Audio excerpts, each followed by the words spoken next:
I'm Ben Gromiko from InterNACHI. I'm in Pennsylvania, and we're going to do a home inspection on this house. So let's start with the roof. So I'm up on the roof, use my ladder. I like to walk up if there's easy access. So I'm up on the roof here, and we've got a defect at the interior flue liner of the chimney stack. The flue liner, terracotta flue liner for the furnace, is cracked, has a hole in it, major defect. And from this vantage point from the roof, I can take a look at sheds and other structures and driveways and overhanging trees. And also the house is on a septic system, and in the front yard, behind me is the front yard, I see actually standing water and a lot of, well, it looks like the septic system has a problem.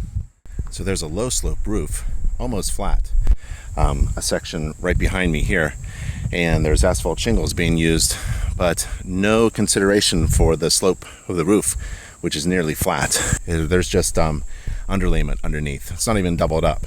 So this is a major problem here. And where this wall, which is covered by shingles, meets the roof surface, there is no flashing. And I don't see step flashing or counter flashing. And there's a lot of silicone and sealant and roofing tar applied in this area. So this is unreliable. Just like the flat roof is unreliable due to installation errors. And the top of the chimney is masonry, and it's cracked and needs to be repaired. Another defect. And from the roof I can see that the gutters are filled with debris. From the outside, this area where the kick-out flashing was kind of homemade and installed improperly. The outside doesn't look very good. I'm going to take a look on the inside. Above this window, I can see some deformation on the header of this window. And maybe there's a lot of water problems. I'll get out my moisture meter and my infrared and take a look. But I'm a little concerned about how water comes down here and it isn't kicked in to the gutter, but maybe hits this area here and maybe causing problems on the inside of the wall cavity near this window on the inside. So walking around the exterior, I noticed that the grading around the house, particularly in the back and in the front, is negative. There's a lot of water ponding and puddling up right in front of the house. So I'm going to take a look at how the overflowing gutters, because they're filled with debris, they're not functioning well, and the negative grading could be affecting the basement. And this is Pennsylvania, so the climate is very wet and rainy, and when it rains, a lot of hundreds to thousands of gallons of water can dump right next to a house foundation, and we don't want that. And there's that settlement and a trip hazard here.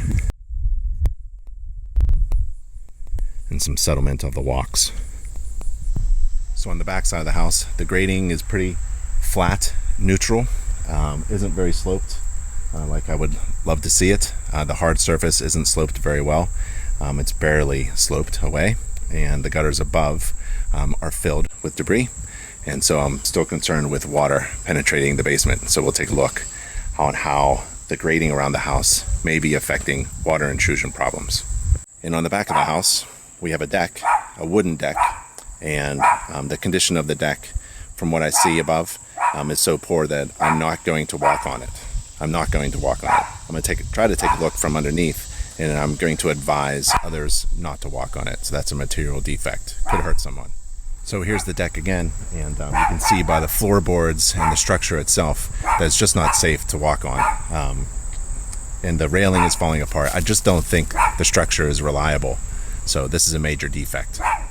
The floor structure is actually sloped and falling away on this side of the house. I don't think it was designed that way. I think the floor structure is actually failing. And the floorboards are starting to curl and buckle. It looks like that's a hatch. I think that's an access to this hot tub unit, which itself is in very poor condition. Looks like it hasn't been maintained for many years. You may not be able to see, but it's actually leaning and tilting. So this is another major problem.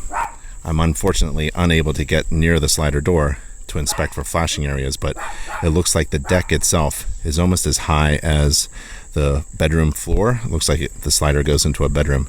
And so I'm not sure about any of this, because it is an inspection restriction. I won't be able to get to it all. and I can't get underneath to look at the structure because it's just on the ground or near the ground. So a few minutes in to the inspection, and I've shifted gears a little bit. So I'm not even going to look at the cosmetic things. Now I'm looking at the major structural problems, things that can hurt people, safety issues, major things where we need a contractor to fix things. So here's a carport, and it's not built very well. It wobbles and shakes, and the load-bearing posts are rotten on the bottom, and I don't want anybody to actually park their car underneath it. So this takes some experience when you have to shift your home inspection from looking at everything and including the minor things or even cosmetic things. Now we're really focused on major structural issues and things, safety hazards and things that can hurt people. So this is one of those things. It's just not safe, this carport. There's no diagonal bracing to shore up and secure this structure, and I can move the structure by hand easily with one hand, and there's major wood rot on these structural load-bearing columns and posts, and it looks like the backside of this roof structure has totally fallen off or just wasn't built very well. So I don't want anybody using this. So walking from the carport there to the front yard, and you kind of smell the septic system that's failing. And here's some evidence of the field breaking out and failing right here. So this is very wet, lush vegetation, thick, muddy grass, and an odor that indicates that the septic system is failing, the field at least. So walking around the house, septic system is behind me, and I see some issues with grading on this side of the house, the right side of the house. So behind me is a downspout that comes and just actually ends before it gets to the corner and just dumps water there, and that collects at least half of the rear of the house roof water, and dense vegetation, so I really can't see everything. It looks like I have a propane regulator pipe coming out of the ground, but I don't see a tank. I think the line then goes into the house that way. But if the tank was removed, or is it buried? I'm not sure. So if it was removed, no need to have the regulator just sitting here. And if it is buried, that needs fixing. It's very loose here, and I just don't understand what's going on, and it's okay that I don't understand what's going on. My job is to essentially find problems and make a recommendation for further investigation and correction. So above me, again, right there is a gutter with some trees in it, so that's no good. And who knows where the water is going, but you can see that downspout here, it just ends right there. So we have water coming down here. And then remember that deck in the back? Well, here's access to a little bit underneath it. And remember it fell? This side was falling, and I can see why. It looks like it has detached itself from the house, if it even was detached. It's somewhat self-sustaining, but there's structural issues underneath. And, well, I'll take a closer look. Let's see what's going on. And this is also a case where you have to stay safe. So I'm not going to go fully in, but it looks like this component has pulled away from the house. I can see the fastener there, and I'm not sure about the bottom there. And then looks like there's a door that goes around and into a basement slider door, but you can see displacement and settlement here. So there's a large separation there, and then it's tight there. So something has settled, like this has settled, and it has cracked here, and I can see that the door frame is out of square. And there's that hot tub and pump and electrical work. Doesn't look very good. And then there's supports there, concrete supports, and you can just tell how the water is just eroding away the structural support of everything underneath the deck. And there's a wire hanging here. Let's see what I got. No, that's good. So it's not live, so that's good. I don't know where it goes. But again, there's only so much I can do. The deck is not safe anyways. And then there's a slider door. And it's all mud here. So if that's the basement floor, slider door, and this is filled with mud, water was probably up higher. I don't see a water line, but it's probably been flooded in the past. So all of this will be major defects identified in my inspection report. Yeah, so during a home inspection, you don't want to endanger yourself. Just go in, find the problems, identify them, document them. No need to get hurt doing a home inspection. So along the driveway, here's a retaining wall. Concrete masonry units, maybe interlocked with pins or pegs or something, but it's starting to slide out and fall away. Looks like there's some pressure behind this area here. Water pressure pushing. And here's the metal shed, and I'm going to not inspect this shed here because of the inspection restrictions. So my client knows that this is not part of my home inspection. But I did see, actually, walking in very quickly, some, looks like evidence of wood destroying organisms, maybe some carpenter bee, carpenter ant. So we'll take a look at that. And that's in here, maybe coming up from up there. So WDO, evidence of WDO. So here we are at the front door. And remember, my home inspection service has now shifted to major things. So I'm actually not going to document these details here where the flashing or the detail around the light fixture is missing. There's a crack, settlement crack here. The door itself is weathered. There's a live electric line there. There's a trip hazard here. There's an actual missing vent, dryer vent there. And there's a cracked window there. And these are all major problems. But for this house, I think we're going to shift to material defects.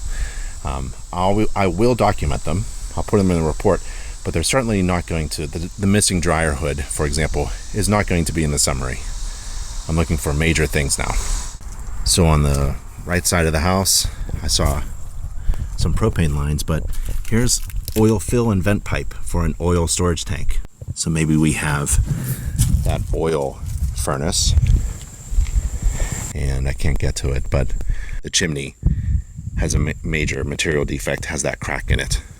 So if that's the heating system, fuel supply, then the chimney stack, which is up there, is being used probably by a boiler, and the flue needs to be fixed. So just like the metal shed at the end of the driveway is an inspection restriction, and it's not part of the home inspection. Here's another inspection restriction. The garage itself has an RV blocking a car, and there's no electricity to the garage. So it could be just a simple breaker, but I see some wires hanging and a lot of extension cords. So that's a good indication that there's something going on with electricity, and the inspection restriction is numerous. I really can't see anything. But the one thing that I'm concerned about is the firewall. So I see that there's open seams and places for firewall compromise in many areas. This is the shared wall, rear wall of the garage, and the house is over there. There should be a nice firewall. And also the ceiling itself is opened up. So a lot of problems inside the garage, inspection restrictions, but I can identify a couple of the major problems: electrical and firewall breach compromise. That'll be in my report. Unable to test the garage door opener, but I've never seen one open up like this before. That's one of the laser sensors of the garage door. And on this side of the sensor, we have another extension cord, and it's going outside. So extension cords lying about. Garage door doesn't open and close. We have carpeting actually in the garage, firewall compromise, and a lot of extension cords. And dead electricity. And here is a trip hazard. 2, actually, a very high step at the exterior door from the garage, and this is not safe here. And there's some electrical things going on there, some live wires hanging out, some open boxes, some wires there, three wire, a lot of extension cords. All right, so I'm down in the electrical panel area of the basement. So I'm down in the basement, did the exterior roof and other structures, and behind me is the 200 amp electrical panel, square D. It looks okay.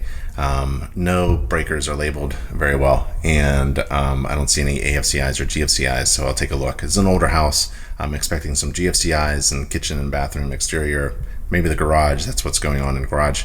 No AFCIs. So it might be a good idea to pop a few in and protect some circuits. And then this is where the front corner is, front left corner of the house. So I totally missed the electric meter on the outside. I was wondering what was going on. That's an inspection restriction. That's okay. It must be buried under some of that dense vegetation that we saw previously. So the meter's on the outside of the house. I'll take a second stab at it to see if I can find it and see what else is going on. But that's the electrical breaker panel down here. And the rest of the basement, some circuits are off. There's very little lighting, and but we'll take a look around. So I'm in the basement, and it's moldy and it's wet, and you can smell that and you can feel that. So use your senses when you're doing a home inspection. My client does not need a mold inspection. There's mold, and it's not very healthy. I've got my mask ready to go. I just wanted to talk to you without my mask on, and I'm going to take a look around at the major structural issues, and I think there's going to be some. There's major wood rot, major water intrusion, mold growth, and I keep seeing poor workmanship, bad installation, safety hazards with the electrical. That's why it's so dark down here. Hardly anything is on. And so I'm going to be very quick. Again, I do not want to risk my health just to do a home inspection when there's so many obvious major problems. All right, so the floor is wet. So I'm not going to touch the electrical panel or any electrical components. And the flooring is just gone. And there's actually water puddles in some areas. And there's signs of active water penetration. We saw that on the outside. We kind of assumed what the condition might be on the inside, but it's worse than you think. And they've obviously had major water penetration come through. They've had some deconstruction, but they never fixed any of the problems. So this basement probably has flooded in the past. So I'm going to put that in my report. The problem isn't just the flooding, it's now mold and structural issues. So here's active water penetration. This is the front of the house. That's wet and damaged. Remember the oil storage tank?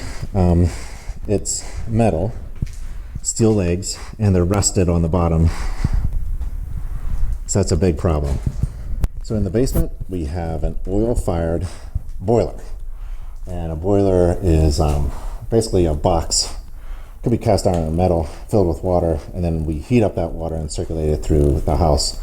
This house has baseboards and zones, so there's multiple thermostats in the house. The tank we already saw has problems with the rusted legs, and the condition is poor. The oil is drawn in to the burner. It sucks it, sprays it, atomizes it, ignites it, and shoots flames, a torch, inside this chamber, heats up the water. When it gets to a certain temperature on that gauge and that limit switch there, it circulates the water with a pump, which is there on the top, and will circulate that hot water throughout the house in the wintertime. Now, in the summertime, it turns on as well. This is where the hot water source to all the fixtures in the house are. So water comes in, it gets heated up by a coil, and actually, this isn't a coil. There's a direct coil here, but it's not being used. So what's actually happening is hot water is going through a coil over here in a storage tank. There's a big storage tank water from the boiler is coiled in, and it heats up the surrounding water, and that surrounding water is the hot water supply to the house. So you can see a cold water coming in, cold water going out. I see a temperature relief valve. The boiler itself is not very old. It's relatively new. The components look good. It's not leaking. It's been recently serviced and cleaned.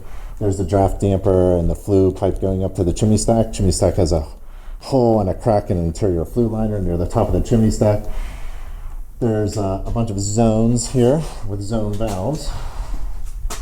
4 zones, it looks like, but one is disconnected, obviously, right here. So there should be 4 thermostats or 3 thermostats. I'm not sure. I'll take a look. None of them are on. That's good.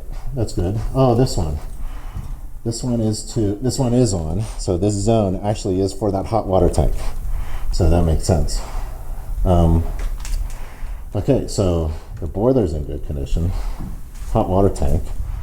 But the temperature of the water to all the fixtures is scalding hot, so that's a safety issue.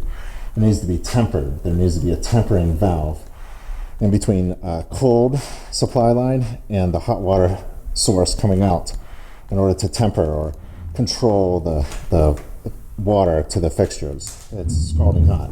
At the kitchen, it's just out of this world. So that's a safety issue.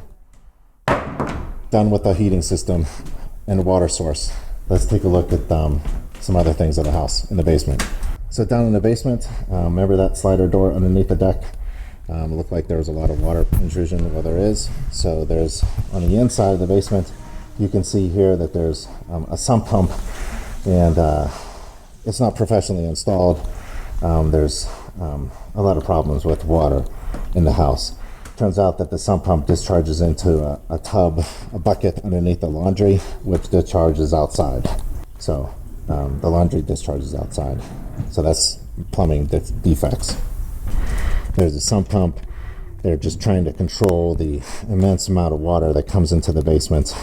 This is unreliable. The sump pump looks new, actually, the motor itself, but this is just unreliable. So there's a lot of water problems. There's the discharge. It actually goes along here and into a bucket underneath the laundry tub sink, and then that bucket has a sump pump and it discharges outside. And there's the clothes washer and dryer. We have a problem with the dryer vent pipe up there, but all of that looks really clogged, so that's a defect. And the structure of the house, poured concrete foundation walls, they're wet. I don't see any major structural damage, but the interior obviously has had water problems, and they've done some removal of some water damage, but they're not done yet. So a lot of water problems in the basement, and mold, and active mold growth, and active water penetration. Here's signs of mold right there and there.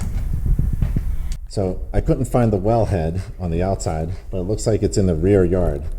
And the components of the well are fairly new, and it seems to be working. We've got water flowing in the house. The pressure tank is there. The pressure gauge is there. There's a shutoff valve. There used to be some water softening and some filtering systems, but they've been cut off, and the filters need to be replaced. There's some kind of UV light fixture there. It doesn't work. But the well is in here, rear corner of the basement, and I can see the water line going to the rear yard, but I can't find the wellhead. Just like the electrical meter. I can't find the electrical meter. We have some active plumbing leaks coming from some fixtures above. The bathroom is actively leaking. It's dripping right now. I want to stay out of the way. So we need a plumber here. These fixtures here, there's one actively leaking right there above my head. Coming from something, looks like a toilet. There's another problem here with the structure, the wooden structure. This floor joist has been cut severely in order to get a piece of drain pipe in there, and then this is a toilet, turns out, and it's major wood rot there. So we have major water problems, water leaks coming from fixtures in the sewer lines, and it's actively dripping. So there's that. That's dripping. And then